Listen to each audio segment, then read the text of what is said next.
All right, everybody, it's time for the Fauci update about the latest numbers, the data, the mitigation, caution, science, words. It's time for Fauci to weigh in because you may be thinking to yourself, oh, at some point I'm going to get my life back. But Fauci's here to be like, probably not. You're going to be living with this for like the next, 50, 60 years maybe, however much time you got left. I'm not sure. No big whoop. But, just stay home. Don't do anything fun. Don't see anybody you love. Don't, lift your mask up too long while you're eating food. Mitigation. Fauci's out there to make sure that we all think that we're never going to win. So that's good to know. Until the vaccine, which who knows when the vaccine will come. Increasingly, it's looking like this is going to be similar to a flu vaccine, where they're throwing darts at a board. This year, maybe we get it. Next year, maybe we don't. And, a small percentage overall the country is even going to be taking it. I say small, roughly 30 to 40%, I think, of Americans get a flu vaccine every year. Let's call it about 30%. That's not that many in the grand scheme of things. It helps, but it only helps if the vaccine is effective. And who knows if it really is? Well, they don't usually know until they've made it. And then by the time they make an updated vaccine, it's too late in the season, and maybe you've already gotten the flu. But that's what we're all seeing. That's what we all deal with. So now I think it's time for us to look at where the data is, where the numbers are. And as is my custom, I like to look at the CDC case number and death number every day before I come on the show. And tell you the latest information. So let's see what I can get. I told you this yesterday, right? CDC deaths. Let's see what they say from this for COVID. And it's usually in the 200 to 300 range. 300 and, they haven't yet, as I'm on here, they haven't yet updated it yet, but it was 322 deaths yesterday, 46,000 new cases. Okay. Shouldn't that tell us that something's going on here? If we're at a peak in cases, and have been now for a week and a half, and you have hospitalizations that are much shorter, even for those who are hospitalized from this, and the death number is down, 80 to 90%, depending on the count you're talking about, isn't something going on that's worthwhile? Well, Dr. Fauci wants you to know, no, don't feel better about this. It's not a good story. Here's what I got to say. Blake, clip 5. I want to emphasize just because it's such important what the senator just said, that it's a false narrative to take comfort in a lower rate of death. There's so many other things that are very dangerous and bad about this virus. Don't get yourself into false complacency. What is he talking about? Now we're going to get to the, people who survive, some of them say they have lingering symptoms or they have. Okay, so are we going to then notice that we were told shut down or people will die?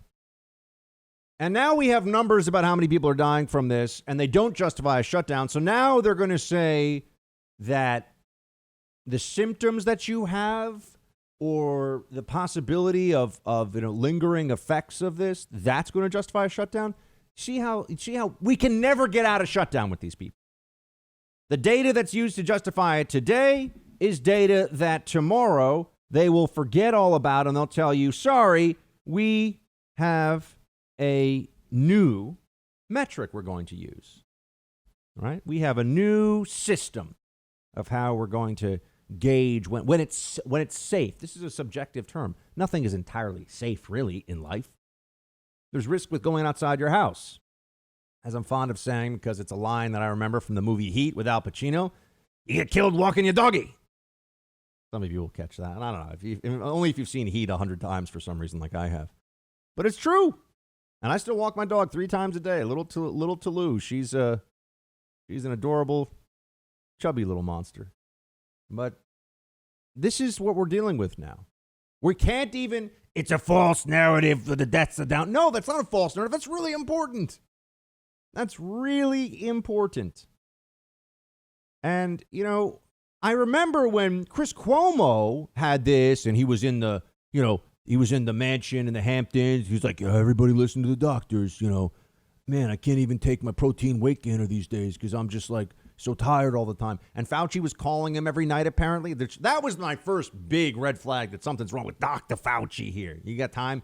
You're supposed to be running the coronavirus effort. You're sucking up to Chris Cuomo? Letting him know, you're going to be fine. You're going to be fine. So when a celebrity, Lib Journo gets this, the message is, you're young. You're going to be fine. But for the rest of us, it's panic. Stay panicked. When does it end? When does it end?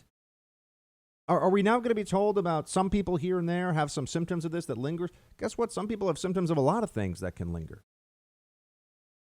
But notice they keep moving. The goalposts are used to get what they want when they want it, and then they move them, and then they shut us down again.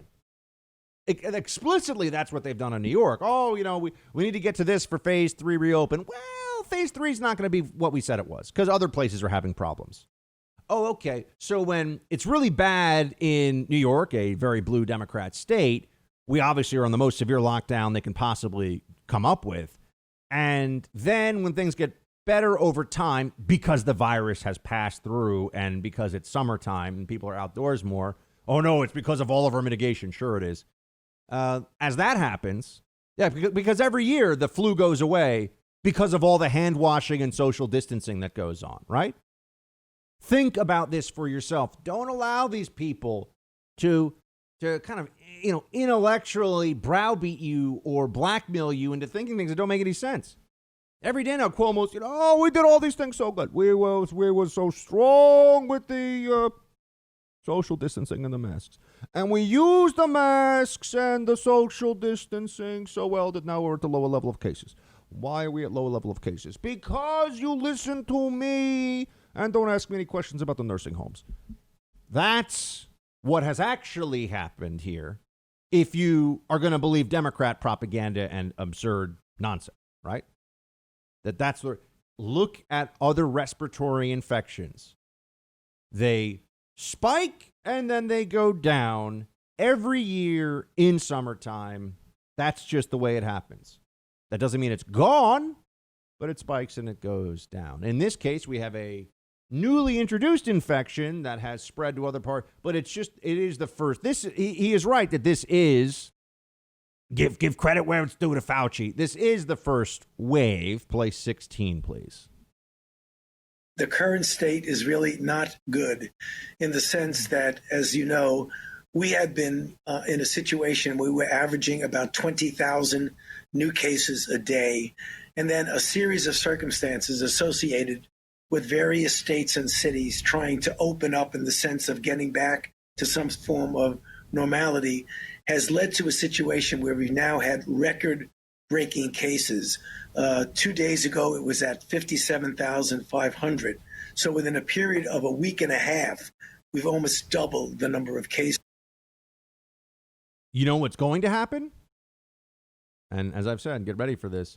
Yes, there is a spike, there's a surge, there'll be additional hospitalizations, and some people, unfortunately, will die from this disease. That's going to happen no matter what we do, no matter what we say. That's just going to happen. It has been happening. It will continue to happen. We take precautions. You're trying to do reasonable things to limit your exposure, but lockdown is not reasonable. That's the point. And it'll drop in these other places the same way that it has dropped in New York. It'll peak and it'll go down the same way it has all over the world. Places that have lockdowns, places that don't have lockdowns. I mean, there was a piece today in the New York Times, Sweden has a cautionary tale. Why is it a cautionary tale? They're in the middle of the pack in Europe, not as good as Norway and Denmark, but way better than the UK, than Spain, than Italy, than Belgium. Belgium was crushed by this disease. So why are we singling out Sweden? Because Sweden did not lock down its economy. Oh, so now they're saying, well, the economy still got hurt. Okay. There are reasons to not lock down an economy that aren't just about economic productivity. Letting people live their freaking lives. That's a part of this too. Freedom, choice, a reason to get up in the morning. All right, it's starting to feel like we're in that scene in the Matrix where all the human beings are in the pink goo and being used as batteries for the Matrix to perpetuate itself. That's kind of what lockdown starts to feel like after a while. Stay home, eat lots of food, don't move, don't go to the gym, don't go to parks, don't go to beach. It's like we're all little batteries feeding the statist overlords in our system until the Democrats can take over. And then maybe we can all get out from the pouch covered in pink goo. Hey, Team Buck, thank you so much for watching The First on YouTube. If you like this video, please click that little thumbs up button so then it will log as liked. And also, if you want to see more great content from The First, please click subscribe.